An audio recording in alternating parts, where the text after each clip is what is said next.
Assalamualaikum Ustaz. Waalaikumsalam warahmatullahi. Semoga Ustaz dan seluruh kru Asil TV dalam lindungan Allah Azza wa Jalla. Amin ya rabbal alamin. Ana mau bertanya Ustaz, apakah perbedaan azab dengan ujian? Contohnya saya mengenal seseorang yang mana seseorang ini suka menzolimin orang lain. Qadarullah, beliau tertimpa masalah yang kemudian beliau mengatakan ini adalah ujian dari Allah untuk meningkatkan derajatnya. Nah, apakah ini benar pendapatnya Ustaz? Syukran jazakallahu khair. Ma'asyiral muslimin, ma'asyiral muslimat rahimani wa rahimakumullah. Ada dua yang ditanyakan di sini dan ada satu tambahan lain menjadi tiga yang sering kaum muslimin bertanya tentang itu kepada kita. Di dua pertanyaan ini adalah azab, ujian. Ya, azab dan ujian. Saya tambahkan yang ketiga adalah teguran. Nah, tiga ini sering ditanya. Sering ditanyakan kepada para dai, para ustadz, salah satu diantaranya kepada kita. Bagaimana membedakan antara azab, ujian, teguran? Kita katakan begini. Kita tahu pembahagiannya. Dan contoh-contohnya yang sudah ada. Kita tahu itu.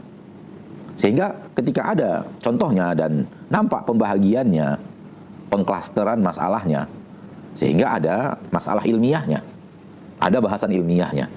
Sesuatu petaka yang Allah berikan kepada manusia, bisa jadi dia adalah azab, bisa jadi dia adalah ujian, bisa jadi dia adalah teguran. Kenapa? Karena realita nyata seperti itu.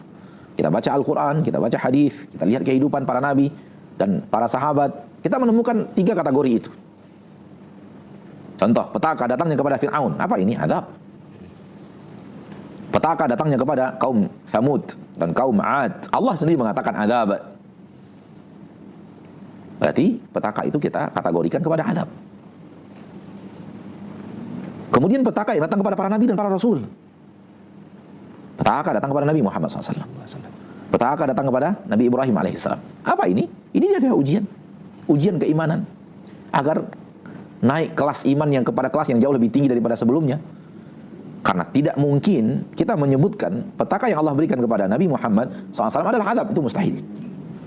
Kita juga tidak bisa mengatakan petaka yang Nabi berikan kepada Nabi Muhammad adalah teguran. Juga nggak mungkin. Kenapa? Nabi Muhammad tidak bersalah untuk ditegur.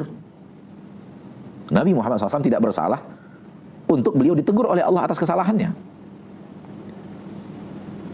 Seperti itu. Jadi nggak mungkin juga kita katakan bahwa ketika Nabi Muhammad SAW luka di dakwahnya, kemudian dilempari batu oleh kaumnya di Taif, itu berarti Nabi Muhammad berdosa lalu ditegur oleh Allah dengan petaka tersebut. Nah, itu adalah ujian dalam menjalankan dakwah. Ujian yang Allah berikan di dalam menebarkan risalah ilahiyah di permukaan bumi, sehingga dengannya Nabi Muhammad bertambah derajat ketakwaannya, bertambah derajat kedekatannya kepada Allah Tabaraka wa Ta'ala dengan melalui ujian demi ujian tersebut. Ini pengklasteran yang kedua, yaitu ujian. Manusia yang tidak bersalah diuji oleh Allah, kalau dia lulus ujian dia naik kelas. Kemudian ada yang ketiga yang tidak ditanyakan oleh penanya, yang bersifat teguran.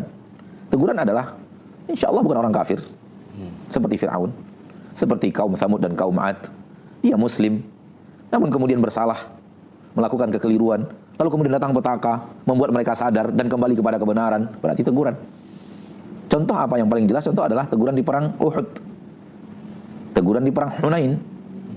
Allah berikan sebuah petaka kepada kaum muslimin di perang Uhud, menegur kesalahan mereka yang turun dari Jabal Rumah. Allah berikan petaka di perang Hunain, di awal perang Hunain. Untuk apa? Untuk menegur mereka-mereka yang mulai sombong, mulai ada keangkuhan dan ketakjuban dengan jumlah pasukan kaum muslimin yang sudah besar. Ini adalah teguran. Jelas ditegur oleh Allah Tabaraka wa Ta'ala. Kenapa? Karena yang melakukannya bukanlah orang kafir.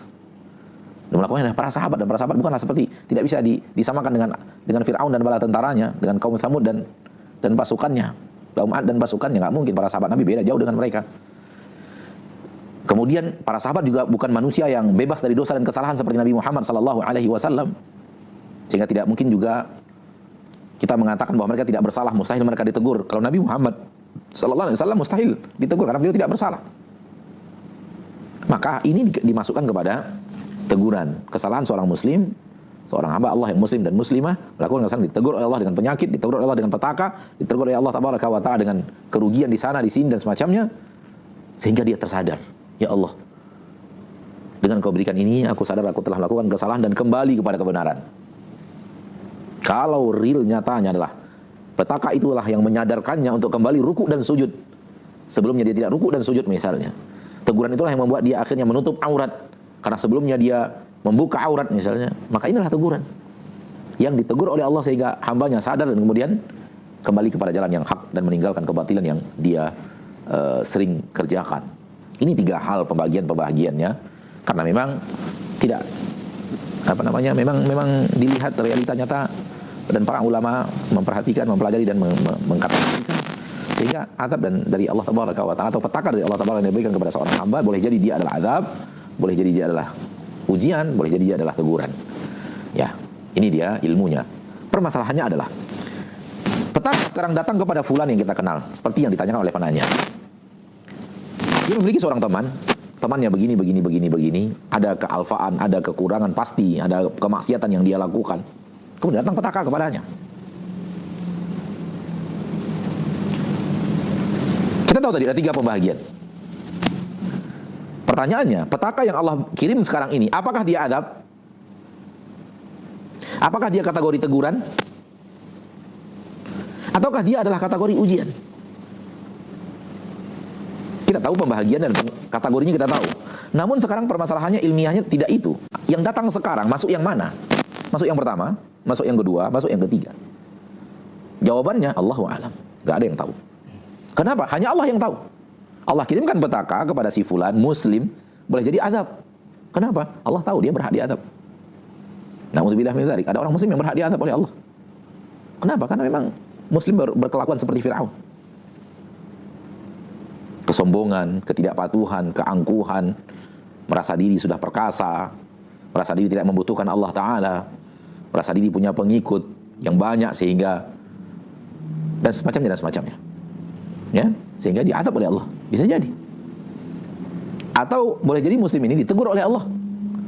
Dia memang sudah Islam, sudah iman dan berada di jalur, namun masih ada kesalahan yang dia lakukan sehingga Allah datangkan sesuatu untuk menegurnya, mengingatkan dirinya, "Hai fulan, hati-hati engkau dengan kesalahan itu." Dan kalau kita simak hidup kita terlalu banyak teguran-teguran Allah yang Allah berikan kepada kita, namun manusia tidak membacanya dengan baik. Allah menata sesuatu kejadian dalam hidup kita penuh dengan teguran. Namun kekurangannya adalah kekurang mahiran kita membaca teguran-teguran itu. Allah ketika mentakdirkan sesuatu, ada message yang Allah kirim melalui kejadian itu. Nah, para pembaca message ini yang sekarang sudah pada langkah. Ya, kalau kita mau sedikit merenung, sedikit menyimak, sedikit bertafakur dan ikhlaskan itu, minta petunjuk kepada Allah, kita akan mahir menjadi orang yang membaca message dari kejadian yang Allah takdirkan. Begitu kita melakukan ini, terjadi seperti ini, ada sesuatu ini. Baca, Allah mau mengatakan apa kepada kita melalui kejadian ini. Allah mau mengirim pesan apa kepada kita melalui kejadian ini. Baik. Kemudian yang ketiga adalah ujian. Datangnya kepada siapa? Datangnya kepada hamba yang didatangkan Allah bukan karena hamba ini berbuat salah, tapi karena Allah ingin menaikkan kelas hamba ini, maka didatangkan ujian. Seperti yang saya katakan tadi, bahwa kategorinya ada 3, namun untuk memastikan petaka yang datang sekarang masuk kategori yang mana, Allahu a'lam. Nggak ada yang tahu. Kenapa? Ini masalah gaib. Ini masalah gaib. Kalau masalah gaib tidak boleh kita pastikan. Ketika saya berani mengatakan ini azab, argumentasi apa yang saya pakai untuk berani mengatakan itu azab? Kalau saya berani mengatakan ini adalah ujian, berarti datangnya bukan karena kesalahan dirimu. Argumentasi apa yang saya pakai? Ketika saya tidak memiliki argumentasi tentang masalah gaib, maka orang yang bicara masalah gaib tanpa argumentasi, maka dia adalah taqawwal 'ala Allahi bighairi ilm, telah berbicara atas nama Allah tanpa ilmu, dan itu diharamkan secara syariat. Oleh karena itu, hal yang sangat dijauhi oleh seorang dai adalah berbicara hal yang gaib tanpa ilmu. Maka kita katakan, ya, apa ini? Allahu a'lam. Apakah azab? Apakah teguran? Apakah ujian? Allahu a'lam. Enggak tahu, hanya Allah yang tahu. Kita berharap yang datang kepada kita ujian, bukan teguran. Apalagi azab. Kita berharap yang datang kepada kita adalah ujian, bukan teguran, apalagi azab. Dan namun tidak tertutup kemungkinan yang datang kepada kita adalah teguran. Mungkin seorang ditegur dengan sakit. Seseorang ditegur dengan tiba-tiba dipensiunkan, di PHK oleh perusahaannya, dan yang lainnya.